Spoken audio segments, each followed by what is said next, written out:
Okay, music fans, welcome back. It is Dave. It is the Real Music Observer, observing real music in real time for real people. Just like you. Just like me. Today I figured I was done with Fleetwood Mac today. I was done toasting and roasting them, but lo and behold, they announced that they're going to be touring over in Europe, and they're going to be going to Great Britain and Germany and probably a few other places. Don't know all the dates as of yet, but Live Nation, of course, is announcing all of this as we speak. You can go to the Fleetwood Mac website. Some people, by the way, have started calling Fleetwood Mac Fakewood Mac. I wish I had thought of that myself, but I didn't. I'm not taking credit for it.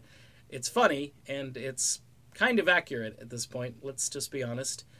Look, they're going over to Great Britain. They're going to play Wembley, whatever. They've got, 3 Brits in the band and now a fake Brit? I'm just kidding. I mean, you folks from New Zealand and Australia, you didn't have a choice. You were shipped away a long time ago on a boat, apparently, and you arrived, and you can't help what your ancestors did. But Neil Finn, I'm sorry, I'm in so much trouble here. Neil Finn he has the accent, it's just the wrong accent, but it's going to go over really well at Wembley.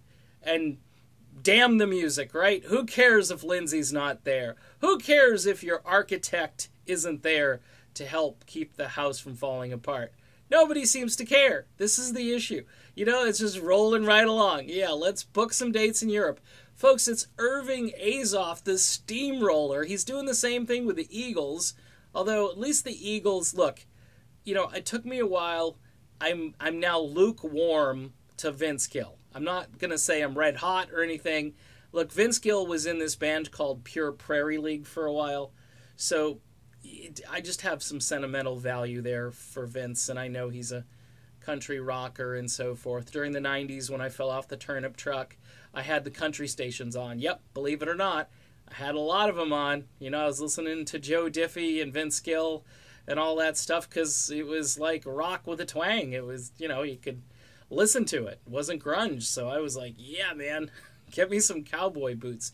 But here's the larger issue with the Fleetwood Mac concert dates.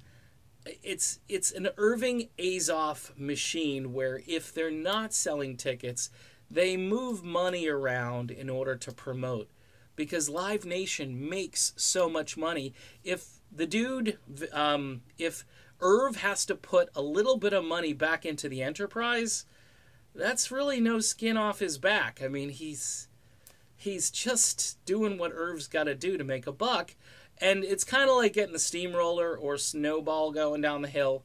After a while, it starts rolling so fast, you can't see the fact that Lindsey Buckingham is not part of the snowball. And for fans who are just looking for that moment, well, I saw Fleetwood Mac at Wembley Stadium. I saw the Eagles play Germany. It's like one of those things where you can say, I was there. I bought really expensive tickets. I drank really expensive beer. I paid really expensive money to park. And nobody cares. It seems like the regular music fan, the people that went out and bought the Buckingham McVie album last year and were like, wow, this is good. This is really good. This is a return to Fleetwood Mac. This sounds like Mac without you-know-who. And this year, we're talking about the guy who created the album is no longer in the band, but yet the band is rolling into these big stadiums, and they got the wind at their back, and they got Ellen, the Ellen Show, and who knows where else they're going to get booked to kind of show off this lineup, which has really got some people uptight. Yours truly included. The reason I'm uptight is because you didn't have to do this. You should have just said, you know what? Let's work this out. Fleetwood Mac, it's too late in the game to start playing with the lineup.